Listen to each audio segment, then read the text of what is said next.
Page number बता दीजिए मुझे, कहाँ से चैप्टर शुरू है? 234। 234। म्यूट कर लेंगे सब अपने आप को।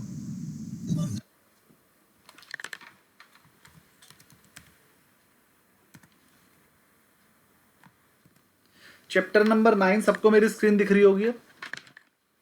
चैप्टर नंबर 9 कॉर्पोरेट एक्शन या कॉर्पोरेट इवेंट, हर वो इवेंट जिससे कंपनी की शेयर कैपिटल चेंज हो रही हो, हर वो डिसीजन जिससे कंपनी की शेयर कैपिटल चेंज हो रही हो, कंपनी की कोई चीज मार्केट में जा रही हो या कंपनी में कोई चीज आ रही हो, कंपनी के शेयर्स एक्सचेंज हो रहे हो या कंपनी डिविडेंड दे रही हो या कंपनी में कोई बहुत बड़ा चीज हो रही हो, तो उसे कॉर्पोरेट एक्शन बोल देते हैं। अब वो बहुत बड़ी चीज की डेफिनेशन में किसको लेते हैं वो हम आपको नीचे बता रहे हैं।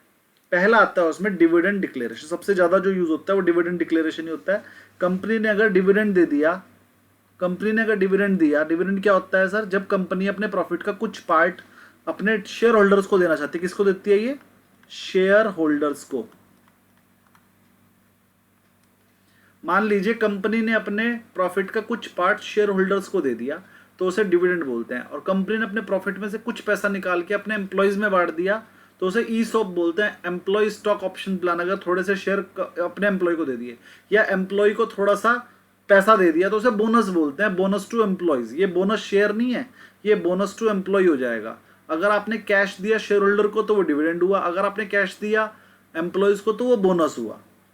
ऐसे ही अगर आपने स्टॉक शेयर दिए अपने शेयर होल्डर को तो वो बोनस शेयर हुए, और अगर आपने स्टॉक्स दिए अपने एम्प्लॉयज को, ईसोप हुआ, एम्प्लॉय स्टॉक ऑप्शन प्लान। तो ये तीनों चीजें अलग अलग हैं, पेपर में आती हैं, और जब पेपर में आती हैं तो इनका मीनिंग आपको पता होना चाहिए कि अलग अलग है, वरना तो आप गलत कराते हैं। जहां किसी की कोई क्वेरी हो वो हैंड रेस कर लीजिएगा। डिविडेंड आपको समझ में आ गया है? डिविडेंड होने से तीन चीजें बता रहा हूं मैं आपको, जो मैंने कल भी बताई थी। शेयर होल्डिंग चेंज नहीं होती, ठीक है, फेस वैल्यू चेंज नहीं होती, प्रॉफिट कंपनी का कम हो जाता है। कैसे? पहले 100 रुपए का प्रॉफिट था, उसमें से 10 रुपए बांट दिया तो बचा 90, प्रॉफिट कम हो जाता है। और कैश का बैलेंस भी कम हो जाता है। पहले कंपनी के पास 1 लाख रुपए थे, उसमें से 1,000 बांट दिए, 99,000 बचे।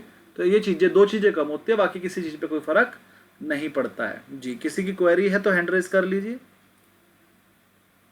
जी दीपक जी बोलिए। तो मैं ये पूछ रहा था, जो कंपनी एम्प्लॉय को ई शॉप देती है, वो रेट और जो कंपनी मार्केट में शेयर देती है उसके रेट में क्या फर्क होता है, या दोनों सेम रेट पे होता है? कंपनी जब एम्प्लॉय को देती है तो फ्री में देती है।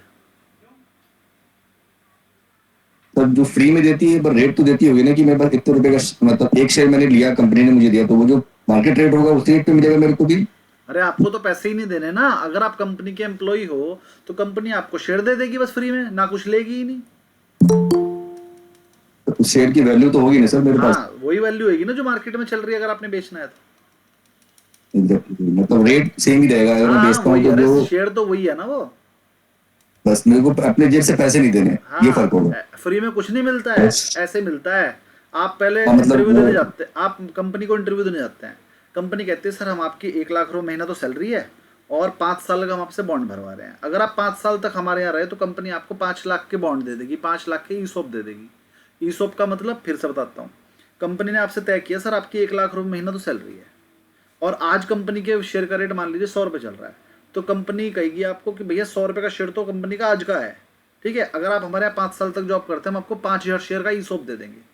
ईसोप मतलब 5,000 शेयर फ्री में दे देंगे। उनकी आज की वैल्यू भी देख लिया जिस दिन आप ज्वाइन कर रहे हो तो वो 5 लाख है ना। तो वो आपको ऐसे बताएंगे सर 1 लाख रुपए महीना सैलरी प्लस आज से 5 साल बाद यानी 60 महीने के बाद 5 लाख के शेयर आज की वैल्यू के हिसाब से 5 लाख है। वो हो सकता है 5 साल बाद कंपनी का शेयर का 200 रुपए का हो जाए। अल्टीमेटली ये तय हुआ है कि 5,000 शेयर मिलेंगे आपको। अब वो 5,000 शेयर जो मिलेंगे उसमें लॉक इन होगा। लॉक इन क्या होगा? वो शेयर आप 5 साल से पहले नहीं बेच सकते या 3 साल से पहले नहीं बेच सकते, तो ऐसा कुछ भी होगा। तो ये सब आपको ईसोप मिल जाता है, ईसोप मिल जाता है। अच्छा। तो ईसोप ये होता है, ये फ्री में मिलता है, लेकिन ये आपकी सैलरी का ही पार्ट होता है। ये आपसे पहले ही तय कर लिया जाता है कि आपको कितना मिलेगा और कब मिलेगा, और आप उसे कितने साल तक बेच ही नहीं पाएंगे, ठीक है। ये जो सेंट्रिसिटी वगैरह है जो एनएससी के शेयर ले आती थी मार्केट में, कहाँ से ले आती थी? उनके एम्प्लॉयज से चंग खरीदती थी।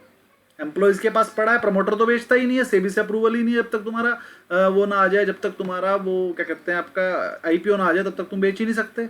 रूल है ये कि अगर तुमने आईपीओ के लिए एप्लीकेशन कर दिया है तो तुम अपना एक भी शेयर नहीं बेच सकते, जो बड़े ट्रेडर हैं अब प्रमोटर वगैरह। आईपीओ से पहले और आईपीओ के बाद भी कुछ टाइमिंग है, उस तक नहीं बेच सकते। लेकिन जो कंपनी के एम्प्लॉयज है, किसी के पास 100 शेयर है, किसी के पास 500 शेयर है, किसी के पास 1000 शेयर है, किसी के पास 5000 शेयर है, तो ये सेंट्रिसिटी वाले कहाँ से ला रहे थे एनएससी के शेयर ढूंढ ढूंढ के? ये क्या करते थे, एम्प्लॉयज को कहते थे भैया लो ये वाला रेट मिलेगा, देना है तो दो। अब एनएससी वाला एम्प्लॉय सोचता था यार मेरे शेयर अभी तक लिस्ट तो हुए नहीं, पता नहीं क्या रेट मिले ना मिले, कब लिस्ट होंगे पता नहीं, उसे पैसे मिल रहे हो, भेज देता था कम ज़्यादा रेट में। वो कम ज़्यादा रेट के लेके आपको और हमें कुछ चिपका देते हैं सेंट्रिसिटी वाले, या हम लोग एक दूसरे को चिपका देते हैं या बाहर वालों को चिपका लेते हैं। तो अल्टीमेटली जो अनलिस्टेड शेयर्स की ट्रेडिंग होती है वो इसी तरीके से होती है। जो ईसॉप में शेयर मिले होते हैं कंपनीज के एम्प्लॉयज को, वहां से आता है शेयर निकल के, कोई प्रमोटर से कोई नहीं लेकर दे रहा है। जी परमार जी, विजय परमार जी, आपकी क्वेरी बोलिए। सर मेरी क्वेरी यही थी और आपने क्वेरी सुनने से पहले ही सॉल्व कर दी सर।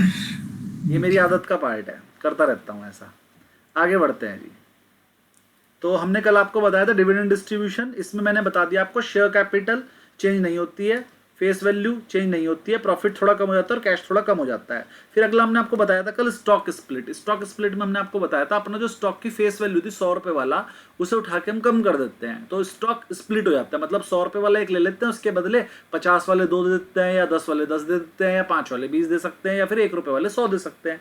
ये हमारी अपनी मर्जी है, हम उसे कितना ज़्यादा रेट में स्प्लिट करेंगे। स्प्लिट करने से कुछ नहीं होगा, हमारी जो कंपनी की शेयर वैल्यू है वो सेम की सेम रहेगी, क्योंकि 100 वाला आ गया और 10 वाले 10 चले गए, तो शेयर वैल्यू तो सेम रहेगी, फेस वैल्यू कम हो जाती है। पहले 100 रुपए थे फेस वैल्यू थी, अभी 10 रह गई।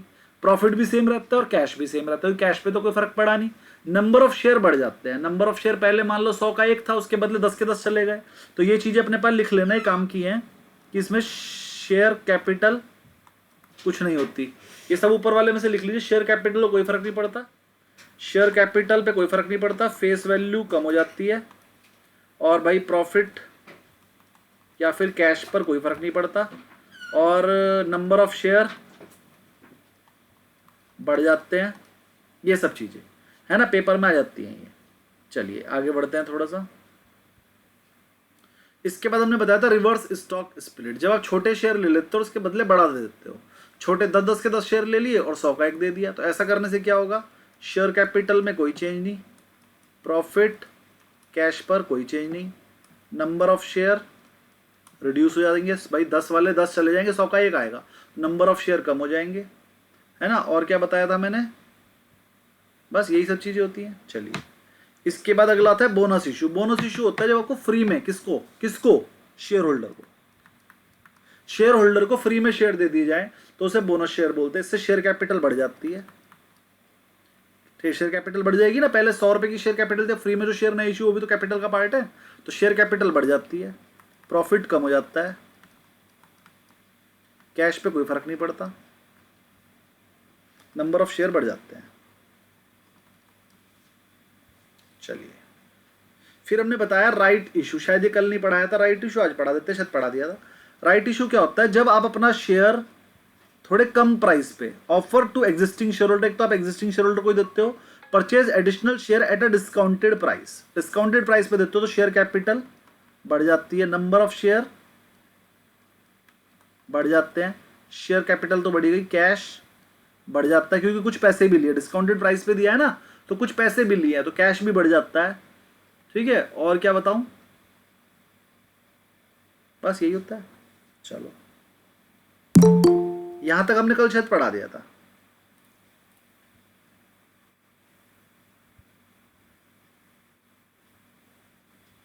सर रिकॉर्डिंग चल रहा है तो सर? हाँ रिकॉर्डिंग चल रहा है। इसके बाद अगला हम बता रहे हैं बाय बैक ऑफ शेयर्स, जो इस टाइम बिल्कुल हॉट है, विप्रो में चल भी रहा है, आप देख भी रहे हो, विप्रो में चल रहा है और भी बहुत सारी कंपनी में चल रहा है। Company repurchase its own shares to reduce the number of outstanding share, इससे आउटस्टैंडिंग नंबर कम हो जाते हैं, सबको पता चल गया। शेयर कैपिटल कम हो जाती है, नंबर ऑफ शेयर कम हो जाते हैं, कैश कम हो जाता है, ये तीन चीजें कमी होती हैं इसमें। ठीक है, तो क्या होता है इसके बारे में ध्यान से पढ़ें। कंपनी रीपर्चेज करती है its own shares to reduce the number of outstanding share, इससे आउटस्टैंडिंग नंबर शेयर कम हो जाते हैं। ओपन मार्केट बायबैक, अभी दो तरीके से हो सकता है, एक तरीका तो है purchase from the market, company गई और शेयर मार्केट में जाकर अपने शेयर खरीद लिए और खरीदने के बाद में उसे कैंसिल कर दिया, क्योंकि कंपनी के पास ही शेयर है तो कंपनी कैंसिल कर देगी। दूसरा तरीका है टेंडर ऑफर बायबैक, या फिर मार्केट में डालते हैं share holder offer their share at a specified price. Specified price पे मार्केट में बोलती है मैं इतने में लूंगी, जो देना चाहता है दे दो, जो नहीं देना चाहता है ना दो। इस ऐसा करने से होता क्या है, एक तो ईपीएस बढ़ जाता है। ईपीएस क्यों बढ़ जाता है, पहले कंपनी 100 रुपए कमा रही थी, 100 ही शेयर थे, तो ईपीएस था 1 रुपया। कंपनी कमाएगी तो अब भी 100, लेकिन शेयर हो जाएंगे अब 80, तो 1.25 हो जाएगा ईपीएस। तो बायबैक करने की वजह से, क्योंकि नंबर ऑफ शेयर ही कम हो गए, नंबर ऑफ शेयर कम होने की वजह से हमेशा क्या होता है, आपका ईपीएस बढ़ जाता है और उसी की वजह से शेयर प्राइस भी बढ़ता है, यानी कि बायबैक कंपनी के लिए पॉजिटिव होता है। लेकिन नेगेटिव क्या होता है, बायबैक करने के चक्कर में आपको अपने पास जो कैश होता है वो पे करना पड़ता है, कंपनी का कैश कम हो जाता है, ये नेगेटिव होता है। तो अगर कंपनी के पास एक्स्ट्रा कैश हो तो वही बायबैक करना चाहिए, वरना नहीं।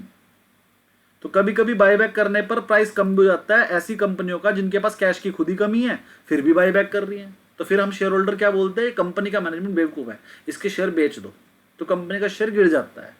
एनालिस्ट बोलता है अरे ये मैनेजमेंट का डिसीजन बहुत गलत था, 1000 करोड़ रुपए बायबैक में खर्च करे थे अभी 1 साल पहले, अब लोन मांग रहा है। अरे अगर तुझे 1 साल बाद पैसे की जरूरत थी तो बायबैक ही क्यों किया था। इक्विटी शेयर का पैसा तो टैक्स फ्री होता है, इक्विटी शेयर का पैसा इंटरेस्ट फ्री होता है, इंटरेस्ट देना ही नहीं है, तो बायबैक कर रहा है उस पैसे से और फिर ब्याज ले पे पैसा ले रहा है, तो गलत डिसीजन हो गया। तो अगर किसी कंपनी ने बायबैक किया हो उसके बाद वो लोन ले, तो ये हमेशा उस कंपनी के लिए नेगेटिव ही होता है, फिर वो कंपनी का शेयर गिरता है लोन लेने पे। ऐसा समझा जाता है कि इनके मैनेजमेंट को अकल नहीं है, 1 साल बाद का भी नहीं पता इन्हें क्या होगा हमारी कंपनी में। चलिए अगला है मर्जर्स एंड एक्विजिशन। जब 2 कंपनियां मिल जाएं आपस में उसे मर्जर बोलते हैं, और या फिर एक कंपनी दूसरी कंपनी को खरीद ले उसे एक्विजिशन बोलते हैं। मर्जर और एक्विजिशन में थोड़ा सा डिफरेंस है, वो हम आपको बताएंगे।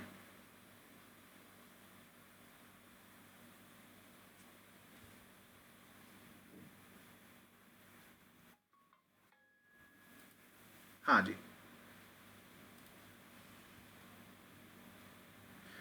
मर्जर्स और एक्विजिशन क्या है, ये आ गया। देखो मर्जर का मतलब क्या होता है, एक कंपनी पहले से थी ए लिमिटेड, एक कंपनी पहले से थी बी लिमिटेड, अब ये 2 कंपनियां मिल गई आपस में, तो ए कंपनी भी खत्म हो गई और बी कंपनी भी खत्म हो गई। जो पुरानी कंपनियां थी वो बंद हो गई और उस कंपनी को किसने एक्वायर कर लिया, एक नई कंपनी मिलकर बनाई उन्होंने, ए बी लिमिटेड। जब 2 कंपनियां मिलके एक नई कंपनी में आ जाएं तो इसको कहते हैं कि 2 कंपनियां मिली, पुराने वाली कंपनी बंद हो गई और नई कंपनी आ गई। एक हीरो कंपनी थी, एक होंडा कंपनी थी, दोनों मिली और उनके अंदर क्या बना, हीरो होंडा लिमिटेड।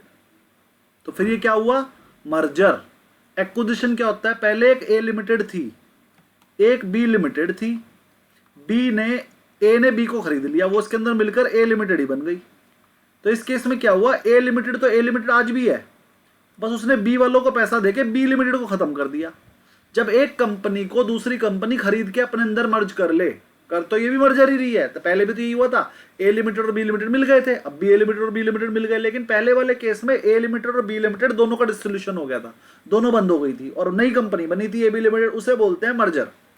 और यहां पर ए लिमिटेड ने बी लिमिटेड को खरीद लिया, इसे बोलते हैं परचेज या फिर एक्विजिशन, ये मर्जर नहीं है। तो काम तो दोनों में सेम ही होता है, हमें एनालिसिस भी सेम ही करना होता है, हमारी तरफ से 2 कंपनियां एक ही हुई ना, लेकिन वर्डिंग के हिसाब से दोनों में डिफरेंस है। पेपर में अगर वर्ड यूज हो गया और उसकी डेफिनेशन आ गई तो दोनों का मीनिंग अलग है। तो merger, 2 companies combines to form a new company, इसमें एक न्यू कंपनी बननी जरूरी है तो ही वो मर्जर होगा। Acquisition, 1 company acquires the another company, एक कंपनी दूसरे को एक्वायर कर लेती है, जो पूरा एक कंपनी एक्वायर करती है वो बची रहती है और जिसे खा लिया वो खत्म हो जाती है। टाइप्स, अब हॉरिजॉन्टल और वर्टिकल मर्जर करने के 2 तरीके हैं। एक तो होता है हॉरिजॉन्टल मर्जर। हॉरिजॉन्टल मर्जर का मतलब जिस इंडस्ट्री में आप काम करते हो वही इंडस्ट्री आपने खरीद ली। मान लीजिए आप सोलर इंडस्ट्री में काम कर रहे थे, आपकी कंपनी का नाम था अडानी एनर्जी, अडानी एनर्जी ने एक्मे एनर्जी को खरीद लिया, तो एक्मे एनर्जी भी सोलर ही बनाती थी, अडानी एनर्जी भी सोलर ही बनाती थी, अडानी ने एक्मे को खरीद लिया, तो ये कौन सा हो गया, वर्टिकल मर्जर। दूसरा एग्जाम्पल, थोड़े दिन पहले की बात है, अल्ट्राटेक सीमेंट ने एसीसी को खरीदा था और इंडिया सीमेंट को खरीदा था, ये सब क्या थे, वर्टिकल एक्विजिशन या वर्टिकल मर्जर। तो ये वर्टिकल एक्विजिशन थे। ठीक है, सेम इंडस्ट्री तो सबको समझ में आ गई, किसी को समझ में नहीं तो हैंड रेज कर सकता है, हैंड रेज देखते हैं। हॉरिजॉन्टल बताया ना आपने, हॉरिजॉन्टल, हाँ जी, सेम इंडस्ट्री। अच्छा, वो वर्ड चेंज हो गया तो मैं कंफ्यूज हो गया। हॉरिजॉन्टल, जी जी। आलोक जी बताइए क्वेरी। सर 1999 में मेहता ग्रुप की गुजरात सिद्धि सीमेंट लिमिटेड और सौराष्ट्र सीमेंट लिमिटेड थी।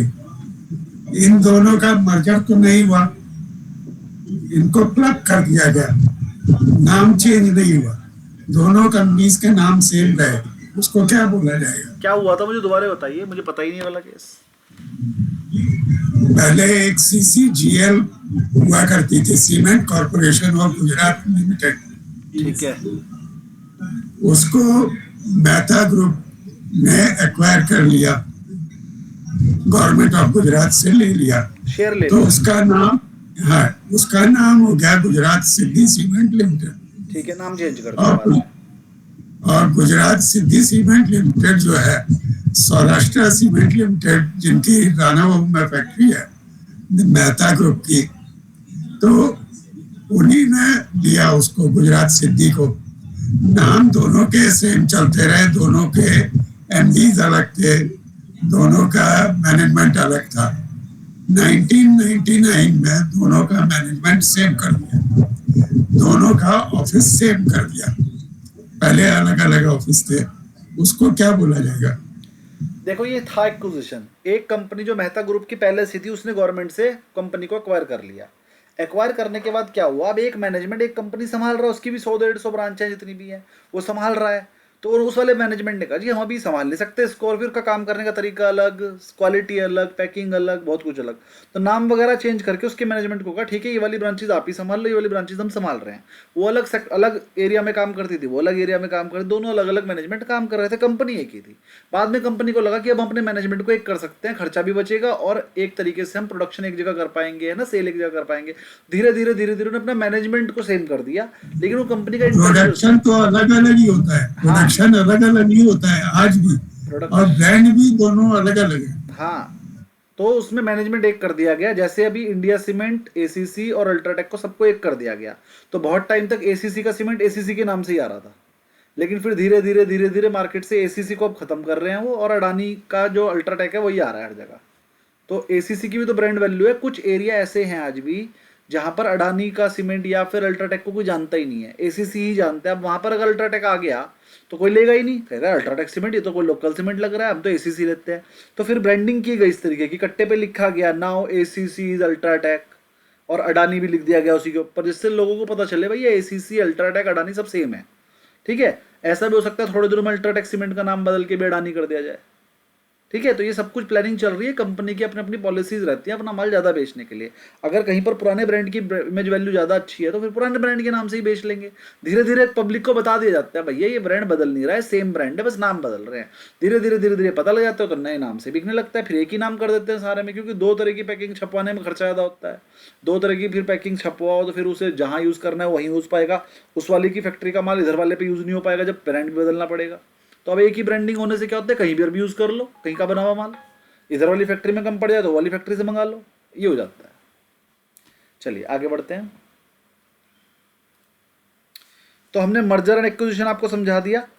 इसमें क्या होता है, मर्जर हो या एक्विजिशन, पुरानी कंपनी खत्म हो जाती है और नई आ जाती है। तो अगर ऐसा कुछ भी होगा तो कॉर्पोरेट एक्शन का पार्ट है। अगला है डी मर्जर या फिर स्पिन ऑफ, जब एक कंपनी को दो कंपनियों में तोड़ा जाए, जैसे वेदांता को तोड़ा जा रहा है, हिंदुस्तान जिंक अलग कर दिया, हिंदुस्तान मेटल्स अलग, हिंदुस्तान सिल्वर अलग, हिंदुस्तान ये अलग, हिंदुस्तान वो अलग, एक ही कंपनी के 4 पार्ट कर दिए। जैसे टाटा मोटर के कर दिए, टाटा मोटर कमर्शियल व्हीकल अलग, टाटा मोटर पैसेंजर व्हीकल अलग।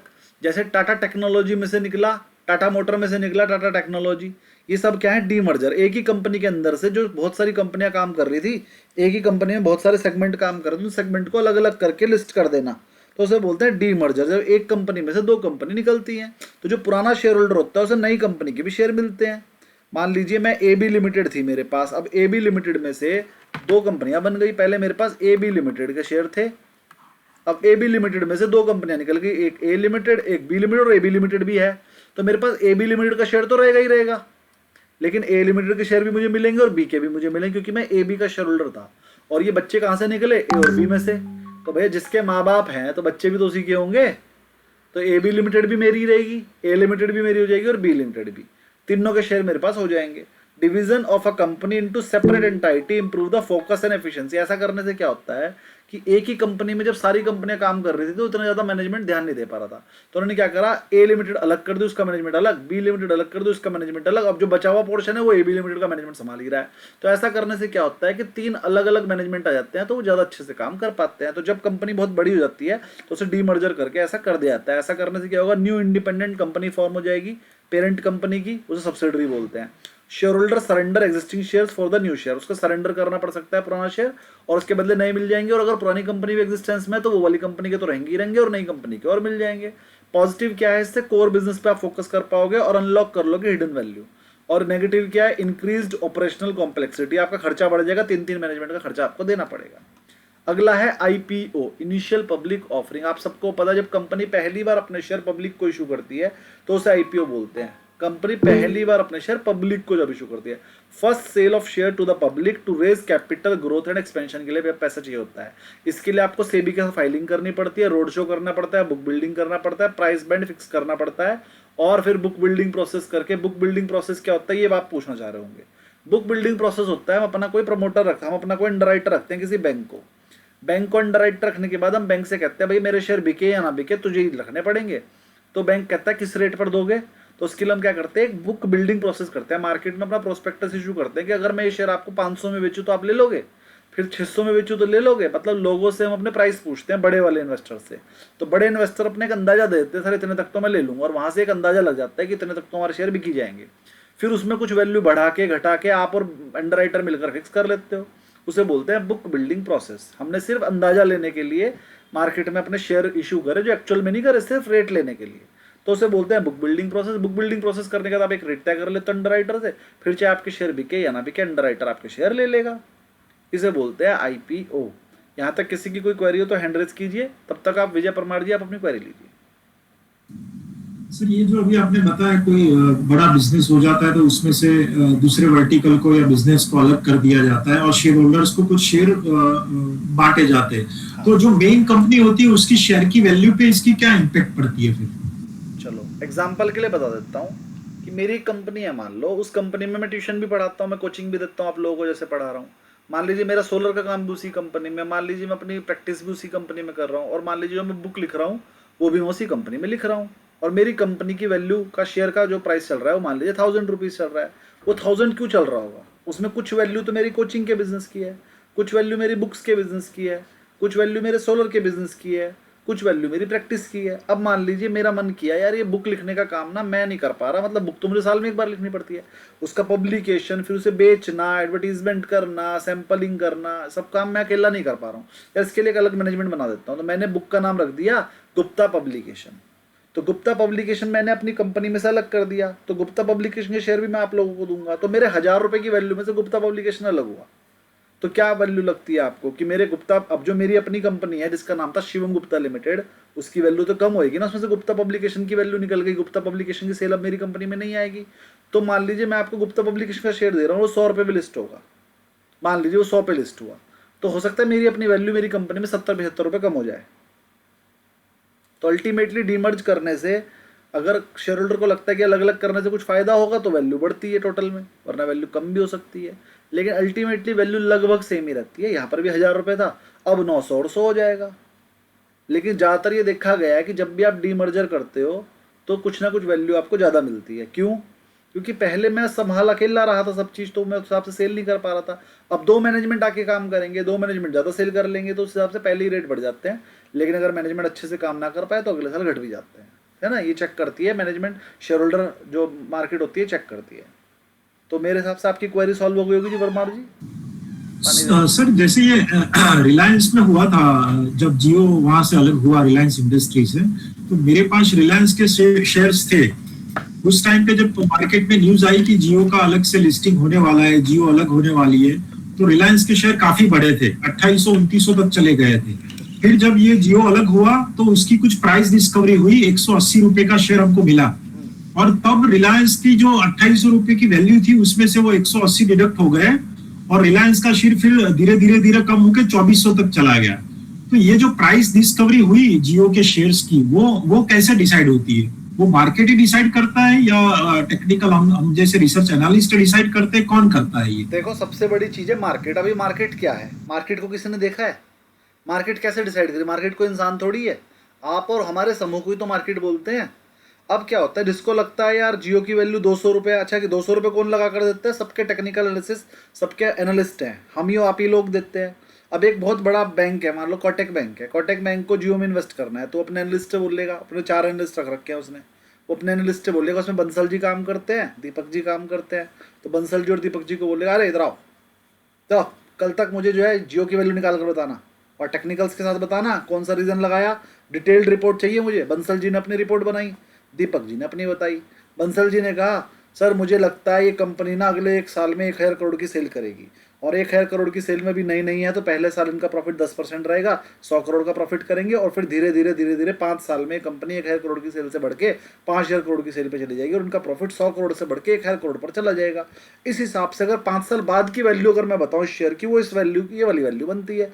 मान लीजिए बंसल जी ने कहा सर 5 साल बाद की वैल्यू मेरे हिसाब से शेयर 400 रुपये का होना चाहिए, लेकिन आज से 5 साल बाद, तो वो बोलती है, कोटक बैंक बोलता है, वो बंसल जी बोलते हैं सर 5 साल बाद ये शेयर 400 रुपये का होगा, तो अगर उसको आज की वैल्यू निकाल ली जाए 12% से, तो प्रेजेंट वैल्यू निकाल दूँ 400 रुपये की, 400 रुपये की प्रेजेंट वैल्यू निकाल कर बंसल जी ने कहा 400 रुपये 4 साल बाद 5 साल बाद होगा, तो आज की वैल्यू इसकी 200 रुपये आ रही है, तो अगर हम इसे 200 रुपये में भी खरीद ले तो 5 साल बाद ये 400 तो होना ही है हमारी वैल्यू के हिसाब से, तो हम इसे आज ही खरीद सकते हैं। इससे क्या होगा, हमें अभी ये 200 में मिल जाएगा, प्लस 12% साल का हमें इन्फ्लेटेड वो मिल जाएगी, अपनी प्रॉफिट मिल जाएगी 12% साल की। तो बंसल जी ने तो ये दिया। दूसरा दीपक जी ने रिपोर्ट बनाई, दीपक जी की रिपोर्ट कहने लगी सर अभी ये नई कंपनी है, अभी ये नई कंपनी होने के हिसाब से हमें लगता है कि इसे कुछ साल देने चाहिए, तो अभी इसको 2-3 साल देखना चाहिए, पता नहीं काम कर पाए ना कर पाए, लेकिन अगर ये काम कर पाई तो फिर ये 5000 करोड़ की सेल कर देगी। तो मैं बंसल जी की रिपोर्ट से सहमत हूँ, लेकिन अगर ये काम ना कर पाई तो मुझे लगता है कि इसे इस लेवल पर पहुँचने में जो बंसल जी ने कहा है कम से कम 15 साल लग जाएंगे। तो अब दीपक जी ने ये रिपोर्ट दे दी बना के, तो अब कोटक बैंक का मैनेजमेंट कैसे का वर्क करेगा? अब या तो बंसल जी की बात मान लेगा तो 200 रुपये में खरीद लेगा, और अगर दीपक जी की बात मान ली जो कह रहे हैं कि 400 रुपये का रेट तो 15 साल बाद होगा, तो फिर तो आज की डेट में उसका रेट 100 रुपये होना चाहिए। तो दीपक जी की बात मानी जाए तो 100 रुपये का टारगेट है, और बंसल जी की मानी जाए तो 200 रुपये का टारगेट है। अब कुछ बंदों को तो बंसल जी की बात ठीक लग रही होगी, कुछ बंदों ने तो बंसल जी ऐसी रिपोर्ट बनाई होगी तो वो उसे 200 में खरीद रहे होंगे, और कुछ बंदों ने दीपक जी की रिपोर्ट बनाई होगी तो वो 100 रुपये तक ही खरीद रहे होंगे। तो अल्टीमेटली मार्केट में एक रेट आ जाएगा। अब मान लीजिए मार्केट में एक रेट आ गया, बंसल जी की बात मानने वाले ज़्यादा थे, या फिर ज़्यादातर एनालिस्ट ने बंसल जी वाला दिमाग लगाया और सबने 200 रुपये का टारगेट निकाल दिया, तो 200 रुपये में ज़्यादा लोगों ने खरीदा, उसका रेट आ जाएगा मार्केट में 200 रुपये। फिर बंसल जी ने कहा था कि ये लगभग 4 साल में सेल पे आ जाएगा, और पहले साल ये 1000 करोड़ की सेल करेगा। अब वो जो मार्केट कौन है? जिन लोगों ने एनालिसिस किया था कि ये 1000 करोड़ की सेल करेगा, अब वो चेक करेंगे कि हमारा एनालिसिस ठीक था कि नहीं। अब 1 साल बाद अगर उन्होंने 1000 करोड़ की सेल करी तो 200 रुपये का प्राइस बिल्कुल ठीक है। अगर उन्होंने 1000 की जगह 1200 करोड़ की सेल कर दी तो फिर उसका रेट 200 की जगह 250 होना चाहिए। लेकिन अगर उसकी सेल 800 करोड़ रह गई तो उसका रेट 200 की जगह 150 हो जाएगा। अब ये सब कुछ उस फिगर पे चलता रहेगा जो एनालिसिस सबने कर लिया था, और सबका एनालिसिस अलग अलग है। उस एनालिसिस के हिसाब से वो शेयर खरीद और बेच रहे हैं। अल्टीमेटली बेचने वाले अगर ज़्यादा हो गए तो शेयर गिरता है, खरीदने वाले अगर ज़्यादा हो गए तो शेयर बढ़ता है। और ये खरीदने और बेचने का डिसीजन किसका है? वो बायर का खुद का रहता है। वो अपने दिमाग से भी खरीद सकता है, पूजा करके भी खरीद सकता है, टिकट भी निकाल सकता है, और अपने नीचे एनालिस्ट रख के भी खरीद सकता है। कुछ तोते से भी पूछ के खरीदते हैं, तोता बताएगा खरीदना है कि नहीं, तो उनके अपना पैसा है, वो जो मर्जी करें कर सकते हैं। लेकिन सही तरीका यही है, एनालिसिस करो, और एनालिसिस करने के बाद डिसाइड करो इस कंपनी का फ्यूचर कैसा होगा। और एनालिसिस कौन करेगा? एनालिस्ट। एनालिस्ट कौन होगा? जिसे नॉलेज होगी कंपनी का, उसने कुछ अंदाजा लगाया होगा कितने की सेल करेगा कितने की नहीं, उसके हिसाब से वो उसकी वैल्यूएशन निकाल कर दे देता है। और जो वैल्यूएशन एक एनालिस्ट निकालता है वो गारंटी नहीं होती कि वहां तक जाएगा, वो एक अंदाजा होता है कि अगर ऐसे कंपनी ने सेल की तो इतना प्रॉफिट होगा और इतने रुपए की इसकी वैल्यू बनती है। और वो वैल्यू कैसे बनाते हैं वो हमने इतने सारे फॉर्मूले आपको सिखाए हैं, कुछ और भी आगे सिखाएंगे। किसी कोई क्वेरी हो तो हैंड रेस कीजिए वरना आगे बढ़ेंगे। कोई क्वेरी नहीं? इतना बढ़िया बढ़ा दिया, चलिए आगे बढ़ते हैं फिर। तो आईपीओ आपको समझ में आ गया होगा। फर्स्ट सेल ऑफ शेयर होता है, पब्लिक को पहली बार करते हो उसे बोलते हैं। और पॉजिटिव इफेक्ट क्या होता है? इससे आपके पास पैसे आ जाते हैं, एनहेंस ब्रांड विजिबिलिटी, और ब्रांड की विजिबिलिटी भी बढ़ जाती है। नेगेटिव क्या होता है कि भैया सेबी सूबी के रूल मानने पड़ते हैं आपको, बहुत सारे पंगे ले लेते हो आप, वो सब मानने पड़ते हैं। अगला होता है FPO, follow on public offering. Follow on public offering क्या होती है? देखो, जब आप पहली बार पैसा मांगते हो तो उसे आईपीओ बोलते हैं। लेकिन आपने एक बार पैसा मांग लिया, उसके बाद जब दोबारा मांगते हो तो उसे बोलते हैं फॉलो ऑन पब्लिक ऑफरिंग।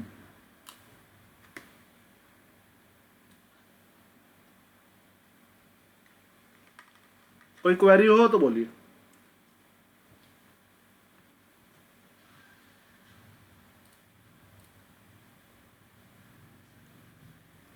आपने पहली बार पैसा उठाया, अभी बताते हैं सुराज जी। आपने पहली बार कंपनी के शेयर मार्केट में बेचे, आपके पास 1000 शेयर थे कंपनी के, उसमें से आपने 100 शेयर मार्केट में बेच दिए, आपका पैसा आ गया। जब पहली बार शेयर बेच रहे थे तो आपको नहीं पता था कितने रेट में बेचना है। पहली बार आपने शेयर इशू करा 1000 रुपये के हिसाब से, वो बढ़ के 5000 का हो गया। तो अब आपने सोचा 5000 रुपये बेचना चाहिए था, मैंने तो 1000 में ही बेच दिया। आपको अपनी कंपनी की वैल्यू ही नहीं पता थी। थोड़े दिन बाद आपका मन करा चल 10% और बेच देता हूँ, तो अब की बार तो रेट आप 5000 के आसपास ही लाओगे। 5000 लाओगे 4800 ले आओगे, थोड़ा बहुत कम ले आओगे। तो इसे बोलते हैं फॉलो ऑन पब्लिक ऑफर। जब आप दूसरी बार भी अपना शेयर पब्लिक को ही बेचते हो तो उसे बोलते हैं फॉलो ऑन पब्लिक ऑफर। काम बिल्कुल आईपीओ की तरह ही करता है, लेकिन अब की बार आपको पता होता है कि ये वाली कंपनी का शेयर कितने रुपए में चल रहा है, उतने रुपए में आप खरीद लेते हो। जैसे एनएससी का शेयर अभी मार्केट में आ गया, आया नहीं ना अभी, एनएससी का शेयर मार्केट में आने वाला है, तो वो आईपीओ होएगा। लेकिन आईपीओ आने के बाद एक बार और एनएससी के शेयर बेचना है किसी को तो वो एफपीओ हो जाएगा। जैसे अडानी के शेयर तो पहले से मार्केट में है, लेकिन अभी थोड़े दिन पहले जब उसके ऊपर केस हो गया तो दोबारा अपने शेयर बेच रही थी, तो वो फॉलो ऑन पब्लिक ऑफर था। अब क्वेरी लेते हैं। सुराजीत जी आप बताइए आपकी क्वेरी। सर बोल रहा हूँ कि अभी तक जितना सीखा है मैं, कुछ क्लास मेरे को मिस हो गया, लेकिन उसमें कोई शेयर का प्राइस अंडर वैल्यूड है या ओवर वैल्यूड है, ये कैसे करेंगे, ये अभी तक तो मेरा हिसाब से हुआ नहीं। मेरा एनालिसिस करेंगे आप अपने शेयर का एनालिसिस करेंगे। एनालिसिस करने में आपको ही डिसीजन लेना पड़ता है कि मेरे शेयर की प्राइस क्या सही है। जैसे मान लीजिए आप एक घर खरीदने जा रहे हैं, तो अगर आप उसे अपने घर के पॉश इलाका, देखो आपके सबके शहर में 2 तरह के इलाके होते हैं, एक सस्ता इलाका एक महंगा इलाका। तो हम उसका एग्जांपल लेते हैं। अब मैं आपसे पूछता हूं, वो जो महंगे वाला इलाका है वो महंगा क्यों है? जो महंगा इलाका है वो महंगा क्यों है? क्योंकि पहले से महंगा है, लोग बड़े लोग रह रहे हैं वहां पर, अमीर लोग। मेट्रो रह सकता है या हाई रोड रह सकता है, कनेक्टिविटी रह सकता है, अच्छा इसलिए हो सकता है। ठीक है, सभी चीज जो आदमी का चाहिए सब चीज है। चलो एक एरिया का नाम बताइए आप सुरजीत जी मुझे अपने यहाँ का जो महंगा है। जैसे कि कलकत्ता का राजविहारी इलाका, वो महंगा होगा थोड़ा। राजविहार उससे नहीं, राजविहारी बोल के जो है ना, हाजिरा राजविहारी, ये इलाका थोड़ा महंगा होगा। चलो 100 गज जैसे का कि घर कितने का होगा? बापना 100 गज का घर कितने का होगा? क्या 100 गज का घर कितने का होगा वहाँ? यहाँ पर 100 गज के लगभग 20 लाख का आसपास तो होगा। 100 गज का घर या 100 स्क्वायर फीट का? हाँ, 100 स्क्वायर फीट, यहाँ पर गज नहीं चलता है, 100 स्क्वायर फीट। स्क्वायर फीट तो 1000 स्क्वायर फीट का घर होता है मिनिमम रहने लायक। तो 1000 स्क्वायर फीट का घर आपके हिसाब से 2 करोड़ का होगा। 2 करोड़ का आसपास होगा। तो वो 2 का ही क्यों, 1 का क्यों नहीं? हाँ 1 करोड़ का क्यों नहीं मिल रहा, वो 2 का क्यों मिल रहा है? हाँ, वही बोल रहा हूँ ना कि यहाँ पर मेट्रो का कनेक्टिविटी है, यहाँ से एयरपोर्ट जाना भी इजी है। लगभग वही चीज बाटनगर में मिल जाएगा, लगभग आपका 40-50 लाख में। अच्छा, क्योंकि मटनावा वहाँ पर कितनी दूर है उतना उससे? कनेक्टिविटी नहीं होगा। कितनी दूर है वो उससे? 1 घंटा का 1 घंटा डिस्टेंस। सिर्फ 1 घंटे के डिफरेंस से 2 करोड़ की चीज 50 लाख में हो गई। हाँ होगा ना सर, हाँ क्योंकि तो- वहाँ पर ना मेट्रो है। हाँ अब अच्छा मुझे एक बात बताओ, अगर वहां मेट्रो आ जाए तो वो 50 लाख वाली जगह कितने की हो जाएगी? फिर भी 1-1.5 लाख आ जाएगा। नहीं जो 1-1.5 करोड़ के आसपास आ जाएगा। मतलब सिर्फ एक मेट्रो के आने से वो 50 वाली चीज ही 1.5 करोड़ की हो जाएगी। सर कनेक्टिविटी अच्छा हो जाएगा ना सर। हाँ तो अच्छा एक बात बताओ, अगर आप किसी घर से 20,000 रुपये महीना रेंट ले पा रहे हो, ठीक है, अगर 20,000 रुपये महीना रेंट ले पा रहे हो तो उसकी वैल्यू क्या होगी? एग्जाम्पल फिर से बताता हूं। वो जो सस्ते वाला इलाका आपने मुझे बताया, आप हाँ। अपने मन में अज्यूम करो कि एक ऐसा घर खरीदा मैंने सस्ते वाले इलाके में जहां से मुझे 20,000 रुपये पर मंथ का रेंट आ रहा है। तो कैसा होगा वो घर? 3 मंजिल का होगा, 2 मंजिल का, कैसा होगा? जो सस्ते वाले इलाके में 20,000 का रेंट आ जाए। आपने एक अंदाजा ले लिया अपने मन में कि 20,000 का रेंट कैसे आएगा, वो कितने का होगा लगभग? 20,000 का रेंट होगा तो उसका प्राइस होना चाहिए लगभग उसका समझने के, अगर साल में 10% मिलता है मेरे को, तो मेरा इन्वेस्टमेंट का 10% 20,000 का आसपास होना चाहिए। नहीं मैं ये नहीं पूछ रहा हूँ, सस्ते वाले इलाके में जो आपका घर है वहां पर एक रूम, एक 2 रूम सेट का जो रेंट है वो कितना है 2 रूम सेट का?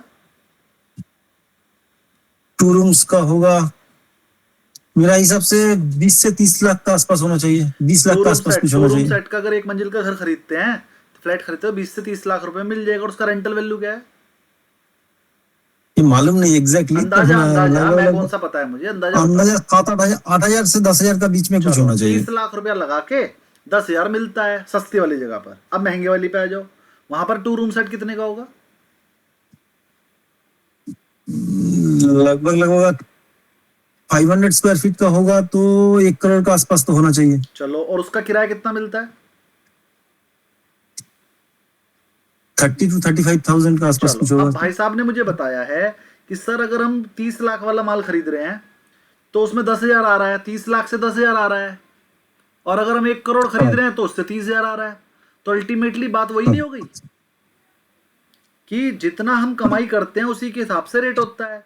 जब हम 10,000 रुपये महीना कमा रहे थे तो हम 30 लाख दे रहे थे, और जब हम 30,000 कमा रहे हैं तो 1 करोड़ दे रहे हैं। दे तो 30 गुना ही रहे हैं। हाँ 1 लाख रुपए पे 300 रुपए का ही तो किराया मिल रहा है। जब हम 30 लाख लगा रहे थे तो 10,000 मिल रहा था, जब हम 1 करोड़ लगा रहे थे तो 30,000 मिल रहा है। तो अल्टीमेटली सेम प्रोपोर्शन में तो मिल रहा है।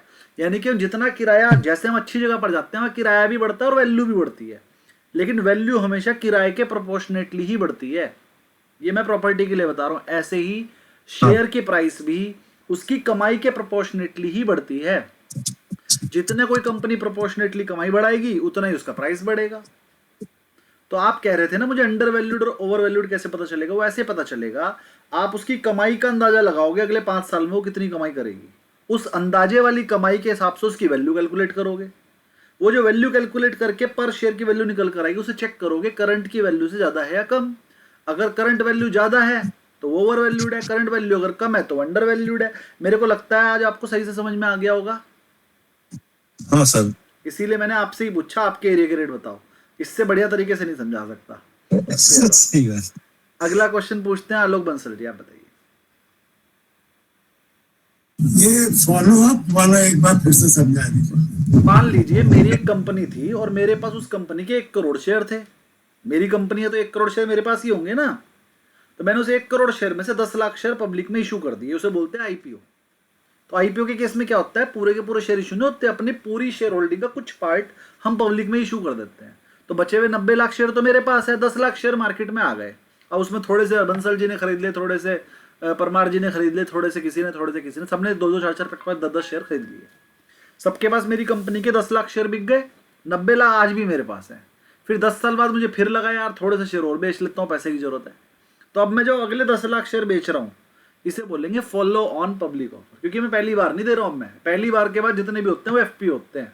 काम दोनों सेम ही करते हैं, होते सब सेम ही है, लेकिन पहली बार जब इशू करेंगे वो आईपीओ है, उसके बाद जब भी इशू करेंगे वो एफपीओ है। आईपीओ के रूल अलग होते हैं, एफपीओ के रूल अलग होते हैं सेबी से अप्रूवल लेने के, इसलिए इनको 2 अलग अलग नाम दिए, वरना खाली इनका नाम इशू रख देते। पहली बार इशू का नाम अलग रख दिया और बाद वाले इश्यूज का नाम अलग रख दिया, क्योंकि दोनों के रूल अलग अलग है। बाकी इनमें डिफरेंस कोई नहीं है, बस सेबी से अप्रूवल लेने का तरीका अलग है, बाकी सब सेम है। आगे बढ़ते हैं जी। फॉलो ऑन पब्लिक ऑफरिंग भी बता दिया। अगला हम बता रहे हैं आपको टेंडर ऑफर। टेंडर ऑफर होता है a company offers to purchase a certain number of shares from the share holder. ये बायबैक की तरह होता है, उसमें हम टेंडर ऑफर देते हैं। टेंडर ऑफर मतलब क्या है यार? ये टेंडर ऑफर मतलब कंपनी ऑफर्स करती है कि हम तुम्हारे शेयर खरीद लेंगे एक फिक्स प्राइस पे, तो एकदम बायबैक की तरह होता है। ये टेंडर ऑफर कुछ अलग से पॉइंट नहीं है, जो मैंने बायबैक में आपको पढ़ा दिया वही है, ठीक है। Company offers to purchase a certain number of share from the share holder at a fix price. चलो, इससे क्या होगा, आपकी शेयर कैपिटल कम हो जाएगी। D listing of share. D listing of share होता है, देखो शेयर इशू करना एक अलग प्राइस है। हमने शेयर इशू किया, शेयर इशू करने का मतलब ये नहीं कि वो शेयर मार्केट में भी ट्रेड हो गई होगा। फिर से समझ लीजिए, हमने शेयर मार्केट में इशू कर दिए। मार्केट में इशू करने का मतलब ये नहीं है कि वो शेयर मार्केट में लिस्ट भी हो गई होगा एनएससी बीएससी पे। जैसे टाटा टेक्नोलॉजी के शेयर मार्केट में लिस्टेड ही नहीं थे, है ना। जैसे मैं और कोई कंपनी बताता हूँ, जैसे रिलायंस जियो, रिलायंस जियो के शेयर मार्केट में लिस्टेड ही नहीं थे, लेकिन पब्लिक के पास थे। ऐसा हो सकता है कि कंपनी पब्लिक में इशू कर दे, हमारे लिस्ट ना कराए उस कंपनी को, ठीक है। तो कंपनी को लिस्ट कराना एक अलग मैटर है और इशू करना एक अलग चीज है। कंपनी के शेयर इशू तो हो गए, उसे लिस्ट कराने का अगर आपका मन होता है मैनेजमेंट का, तो वो लिस्ट कराना एक अलग प्रोसेस है, उसके लिए परमिशन लेनी पड़ती है सेबी से, और आप उसे लिस्ट करा सकते हो। तो लिस्ट तो चलो हो गए। अब जैसे बीएसएनएल का शेयर पहले लिस्टेड था, आप लोग खरीद पाते थे, बेच पाते थे, बीएसएनएल का शेयर तो आज भी है, बस वो लिस्टेड नहीं है। अब वो क्या हो गया, डी लिस्ट हो गया। डी लिस्ट होने का मतलब ये नहीं आप उसके मालिक नहीं हो या आपका वो शेयर बिक नहीं सकता, बस वो शेयर मार्केट में नहीं बिकेगा, आप उसे पर्सनली बेच सकते हो किसी को भी जो लेना चाहे, डी लिस्ट हो गया है। ऐसे ही किंगफिशर एयरलाइंस बंद हो गई है, इसका मतलब थोड़ी उसके शेयर नहीं है। आज भी मैं किंगफिशर एयरलाइंस में 1000 शेयर होल्डर हूँ, 1000 शेयर है मेरे पास किंगफिशर एयरलाइंस के। अगर कभी 50 साल 100 साल में किंगफिशर एयरलाइंस को चलाने वाला कोई बंदा आ गया या किसी भी वजह से उसको कुछ चलाया गया, कुछ किया गया, कुछ भी हुआ, तो मेरे पास 1000 शेयर है, लेकिन तब तक के लिए वो मिट्टी हुए हुए हैं, उनको कोई खरीदने वाला भी नहीं है, वो जीरो ही है उनकी वैल्यू। मतलब मेरे लिए वो जीरो है, मैं बेचना भी चाहूँ तो बेच नहीं पा रहा कोई। अगर आलोक जी आपने लेना हो तो मैं आपको दे दूंगा 1000 शेयर, मेरे पास है, आप भी लेके रख लेना, किसी को बेच लेना। मतलब मेरे पास शेयर है, कोई लेना चाहे तो ले सकता है, लेकिन कोई मिल ही नहीं रहा लेने वाला।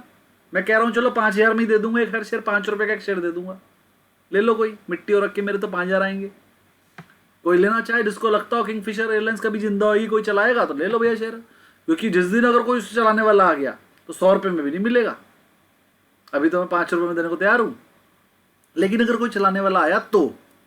चलिए आगे बढ़ते हैं थोड़ा सा।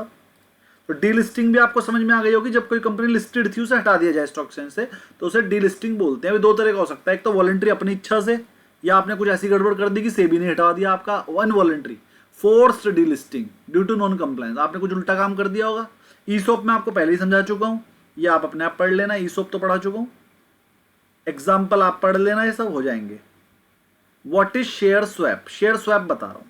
शेयर स्वैप एक कॉर्पोरेट एक्शन है where shareholder exchange their existing share, आपसे वाला आपका वाला शेयर ले लिया जाता है और नई कंपनी का शेयर आपको मर्जर वगैरह की वजह से दे दिया जाता है, तो उसे शेयर स्वैप बोलते हैं। चलिए शेयर स्वैप कैसे काम करता है देख लेते हैं। कंपनी ए थी, उसने बी को खरीद लिया, तो जो बी कंपनी के शेयर होल्डर होंगे उसके कंपनी के शेयर तो उससे ले लिए जाएंगे और उसको ए कंपनी के शेयर दे दिए जाएंगे, तो बस इसे शेयर स्वैप बोलते हैं। शेयर स्वैप रेशो कैसे निकाला जाता है, मान लो आपने कहा भाई बी कंपनी के 2 शेयर के बदले ए कंपनी का 1 शेयर मिलेगा, तो 1:2 हो गया। भाई 2 के बदले 1 मिल रहा है तो 1/2 आधे मिल रहे हैं, तो इसे 1:2 बोला जाता है।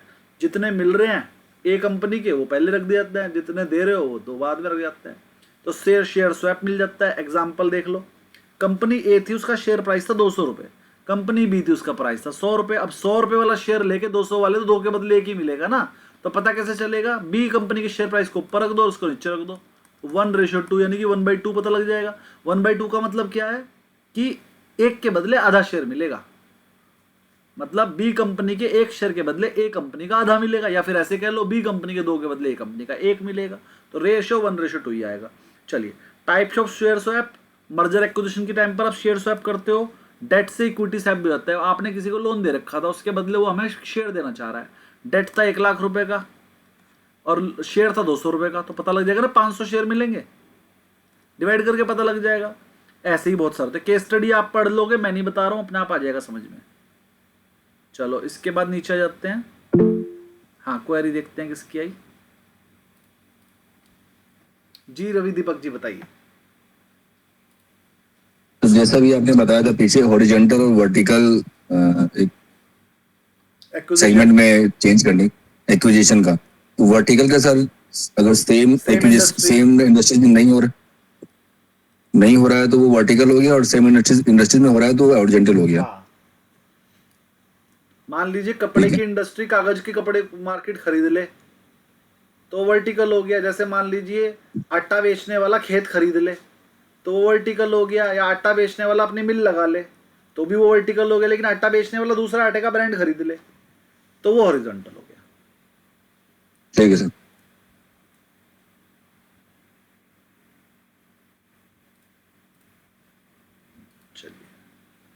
चलिए ये आप पढ़ लीजिएगा, लेसन खत्म हो गया है। बैक क्वेश्चन आपने करके आना है, बहुत ही बढ़िया चैप्टर है और पूरा का पूरा थ्योरेटिकल है, जिसमें न्यूमेरिकल कुछ नहीं है। फिर भी शेयर स्वैप के थोड़े से क्वेश्चन आ गए, आप कर लेना, है ना। और इसके बाद नेक्स्ट चैप्टर है वैल्यूएशन प्रिंसिपल। अभी परमार जी ने एक क्वेश्चन पूछा था, सर मैं अभी तक अंडर वैल्यूड ओवर वैल्यूड नहीं कर पा रहा, इसलिए नहीं कर पा रहा क्योंकि वैल्यूएशन करना मैंने आपको बहुत कम ही सिखाया है। अभी मैंने वैल्यूएशन करने के आपको एक दो मेथड ही बताए हैं। एक तो मैंने नेट एसेट मेथड बताया है, एक मैंने आपको बताया है डिवाइड बाई पीई करके उसकी मार्केट प्राइस निकल आती है, और एक मैंने आपको बताया एन्यूटी से प्रेजेंट वैल्यू निकालना। लेकिन इनके अलावा भी एक दो मेथड और होते हैं। ये सबसे इंपॉर्टेंट चैप्टर जो अगला आने वाला है, इसमें मैं वैल्यूएशन करना सिखाऊंगा आपको कंपनी की। और जब ये वाला चैप्टर कराएंगे तो इस चैप्टर के खत्म होने के बाद एक्चुअल में किसी एक कंपनी की वैल्यूएशन जो किसी और बड़े एनालिस्ट ने कर रखी है आपको वो दिखाएंगे, और एक दो कंपनी की नहीं, 3-4 कंपनियों को दिखा देंगे कि वो एनालिस्ट ने कैसे इसकी वैल्यूएशन की होगी। उसने पूरी रिपोर्ट बना रखी है, रिपोर्ट कहाँ मिलती है वो भी बताएंगे, उसने कैसे बनाई होगी, क्या क्या सोचा होगा, सब कुछ उसके अंदर लिखा होता है रिपोर्ट में। आपको भी रिपोर्ट बनानी है कल को, जब आप एनालिस्ट बन जाओगे, है ना, आरए बन जाओगे, तो आपको भी तो रिपोर्ट बनाने आनी चाहिए। तो वो रिपोर्ट हम आपको दिखाएंगे। तो वो रिपोर्ट हम आपको इस लेसन को एक ही दिन में खत्म हो जाएगा, ये लेसन कल में, मतलब नेक्स्ट क्लास में। और उसके बाद हम एक दिन लगाएंगे 2 रिपोर्ट पढ़ाने में। पर 2 रिपोर्ट मैं पढ़ाऊंगा, 2-3 आप अपने घर से पढ़ लेना, कोई क्वेरी आएगी मुझसे पूछ लेना। तो ये हम करने वाले हैं नेक्स्ट क्लास में। जी आलोक जी, आपकी क्वेरी? जो वैल्यूएशन वाला है इसमें बैलेंस शीट पढ़ना और वो सब है, सब और उसमें रेशियोज वगैरह भी है। जी सब कुछ है इसमें। और ये भी मैं बता दूं, वैल्यूएशन के 5 मेथड है, 3 मैं पहले से करा चुका हूं, तो चैप्टर खत्म करने में देर नहीं लगेगी। भाई प्रेजेंट वैल्यू मेथड में आपको पहले से सिखा चुका हूं कि अगर एक कंपनी अगले 10 साल में इतना इतना इतना प्रॉफिट बनाएगी तो उसकी आज की वैल्यू क्या होगी, वो आपको मैं प्रेजेंट वैल्यू मेथड से सिखा चुका हूं। एक वैल्यू का मेथड मैंने आपको सिखाया था, मार्केट प्राइस पर share equal to total net profit EBIT divided by वो EAT divided by cost of equity वाला फॉर्मूला भी बता चुका हूं, तो वो भी वैल्यू निकालनी आपको आती है ना। और 1-2 फॉर्मूले और आएंगे, वो भी मैं आपको पहले ही बता चुका हूँ। तो वो तो एक मैंने वो ग्रोथ वाला बता रखा है आपको, कॉस्ट ऑफ इक्विटी वाला, मार्केट प्राइस पर शेयर इक्वल टू जो उसका प्रॉफिट है divided by cost of equity minus g, growth वाला फॉर्मूला बताया था। तो ये 2-3 चीज़ें तो मैं आपको पहले ही सिखा चुका हूँ। 2-3 फॉर्मूले और नए आ जाएंगे, वो मैं एक दिन में ही निपटवा दूंगा। यानी कि जो बड़े बड़े मेथड थे वो मैं आपको पहले ही करा चुका हूँ, छोटे छोटे से बचे हुए हैं वो मैं कल करा दूंगा। तो ये चैप्टर एक ही दिन चलेगा, ज़्यादा नहीं चलेगा, हो सकता है 15-20 मिनट में ही खत्म हो जाए, आधे घंटे में खत्म हो जाए। तो बाकी टाइम पर मैं आपको 2 रिपोर्ट बता दूंगा, पर नहीं बनाई पहले से 2 रिपोर्ट आपको समझा दूंगा, किसी बिल्कुल लेटेस्ट वाली, वो मैं पहले से डाउनलोड करके रखूंगा, आपको दिखा दूंगा। जी रवि जी, आपकी क्वेरी बोलिए। दीपक जी। सर जैसे आपने बताया वो फार्मूला में था ना हमारा कॉस्ट ऑफ इक्विटी, ये कॉस्ट ऑफ इक्विटी KOST वाला है ना सर? KE वाला, COST वाला नहीं है ना? Cost KE, cost of equity KE बताई थी। KE, हाँ कॉस्ट ऑफ, राइट सर, हाँ बताया था ना, dividend divide by Right, cost sir, of right, sir. Equity बताया था, मार्केट प्राइस पर शेयर इक्वल टू। अपनी एक शीट बनाई थी आपने, सारे फॉर्मूलों को से देख लीजिए, इसमें लिखा है। चलिए, तो Right, मुझे sir. लगता है ये लेसन भी आपको अच्छे से समझ में आया होगा। और जो परमार जी का क्वेश्चन था कि सर वैल्यूएशन कैसे होती है शेयर की, और वो प्राइस कम ज़्यादा कैसे होते हैं, जो मैंने प्रॉपर्टी वाले तरीके से समझाया है, मुझे लगता है आपकी क्वेरी सॉल्व हो गई होगी अच्छे से। ठीक है, मैं कोशिश करता हूँ इधर उधर के एग्जाम्पल लेके आपको ऐसा एग्जाम्पल देने का कि आपको समझ में भी जल्दी आ जाए और लंबे टाइम तक याद भी रहे। तो मैं कोशिश तो पूरी करता हूँ, लेकिन इससे अच्छा तरीका और कोई होता नहीं है, यही समझा सकता हूँ। बाकी तो धीरे धीरे आप एक्सपीरियंस से समझेंगे जो इस मार्केट में जाएगा, है ना। जी सूरजीत जी, आपकी क्वेरी बोलिए। सर बोल रहा हूँ कि आपने जो बोला ना कि ये 2 साल बाद, 3 साल बाद, 4 साल बाद ये एस्टिमेट करना है कि वो कितना प्रॉफिट करेगा, लेकिन ये एस्टिमेट मैं कैसे कर सकता हूँ? सर आप एनालिस्ट अगर होंगे तो कर लेंगे, एनालिस्ट कर लेता है, इसीलिए तो वो प्रोफेशनल है, उसे पता है कंपनी कैसे प्रॉफिट करती है, उसे पता है ग्रोथ कंपनी की, अंदाजा लगा लेता है। अच्छा ये बताओ, आपको ये तो पता लग जाता है कि सस्ते वाला इलाका है, अगर इसकी प्रॉपर्टी खरीद लो 3 साल बाद क्या रेट हो जाएगा। हाँ, वो प्रॉपर्टी का हिसाब से मेरे को अंदाजा है, लेकिन कंपनी के बारे में मैं कैसे अंदाजा बना प्रॉपर्टी की रहा हूँ? आपको नॉलेज है, कंपनी के बारे में आपने रीडिंग की नहीं है, कंपनी के बारे में आपने सोचा ही समझा ही नहीं, कुछ पढ़ा ही नहीं उसके बारे में। प्रॉपर्टी तो आप वहां रह रहे हो, आपको उसकी नॉलेज हो गई, कंपनी की आपको लेनी पड़ेगी। अच्छा, ये जो रिसर्च एनालिस्ट होते हैं कंपनी की नॉलेज ले लेते हैं, वो 5, 7, 10 साल से उसे रीडिंग कर रहे होते हैं हर कंपनी को, कि भाई ये कंपनी ऐसे ऐसे काम करती है, ये प्रॉब्लम आ जाती है, इस वजह से सेल बढ़ती है, ये कारण होता है, ऐसा होने से ये होता है, ऐसा होने से वो, सब पता है उसे। जब उसे सब पता है तो अंदाजा भी लगा लेता है। यानी कि पहले आपको एक्सपीरियंस्ड आरए बनना है। अभी आप डिग्री ले लेंगे, अगर आप पास हो जाते हो तो आप क्या बनेंगे, रिसर्च एनालिस्ट। लेकिन रिसर्च एनालिस्ट बनने के बाद आपको बनना पड़ेगा एक्सपीरियंस वाला रिसर्च एनालिस्ट। एक्सपीरियंस कैसा आएगा, जब 2, 4, 5 साल आप वहाँ पर रिसर्च करोगे ना अलग अलग कंपनियों की, और फिर उन्हें फॉलो भी करोगे, मतलब उन कंपनियों को देखोगे कि मैंने ये सोचकर कहा था 3 साल में इसकी अर्निंग इतनी हो जाएगी, क्या सच में हुई, उतनी अर्निंग हुई, उससे आपसे बढ़ी, क्यों नहीं बढ़ी, उसका मैनेजमेंट का इंटरव्यू पढ़ोगे, मैनेजमेंट को लेटर लिख के पता कर लोगे क्या हुआ था, कर सकते हो। आपके पास इतनी अथॉरिटी है कि आप रिसर्च एनालिस्ट के नाम पे एक लेटर लिखोगे, sir I am a research analyst, I am following your company, है ना, मैंने आपकी कंपनी पे एक रिसर्च रिपोर्ट भी तैयार की है, तो मुझे ये मेरे 4-5 क्वेश्चनों का जवाब चाहिए। मैनेजमेंट से आप अपना क्वेश्चन पूछोगे तो आपको आंसर मिल जाएगा। और अगर वो आंसर ना दे तो राइट टू एजुकेशन के तहत 10 रुपये का लगा के 10 रुपये खर्च करके भी आप उससे आंसर ले सकते हो। तो ये आंसर आपको मिल जाएगा। जो आंसर आपने लेने हैं वो लो लिखित में मिलेंगे आपको। तो आंसर, जिन आंसर्स को आप कभी किसी न्यूज़ चैनल पे जाके पढ़कर भी बता सकते हो, कंपनी ने मुझे ये बताया है, कोई गलत थोड़ी है, आपको बताया ही है, लिखित में दिया है, मुखर थोड़ी सकती है। तो जो बड़े बड़े रिसर्च एनालिस्ट होते हैं वो कंपनीज को लेटर भी लिखते हैं, फ़ोन भी करते हैं, मेल भी लिखते हैं, सब कुछ लिखते हैं, उन्हें आंसर भी मिल जाता है। थोड़ा दिन लगता है, 10-12 दिन 15 दिन लगते हैं, लेकिन आंसर मिल जाता है। और अगर उन्हें जल्दी चाहिए अपना आंसर तो राइट टू एजुकेशन के तहत 10 रुपये खर्च करके लिख देते हैं। ऑनलाइन करना होता है बैठ के काम। मेरा छोटा भाई तो करता ही रहता है रोजाना कुछ ना कुछ ऐसे काम। ठीक है, तो सब होगा, लेकिन आपको थोड़ा सा एक्सपीरियंस करना पड़ेगा। चलिए, और कोई क्वेरी किसी की? जी बताइए सर। अंजलि जी मैम बताइए। सर एक्चुअली मेरे बहुत क्लासेस मिस हुए हैं, मैं अटेंड नहीं कर पाई, तो अभी मैं रिकॉर्डिंग सुन लूँ और साथ में जो आपने बुक साथ में जो दी थी स्टार्टिंग में पीडीएफ दिया था वो सारा रीड कर लूँगी अभी तक, राइट? हाँ काफ़ी है। Okay sir. और कोई क्वेरी है तो आप हमसे पूछ लीजिएगा। Yes sir. और किसी की कोई क्वेरी?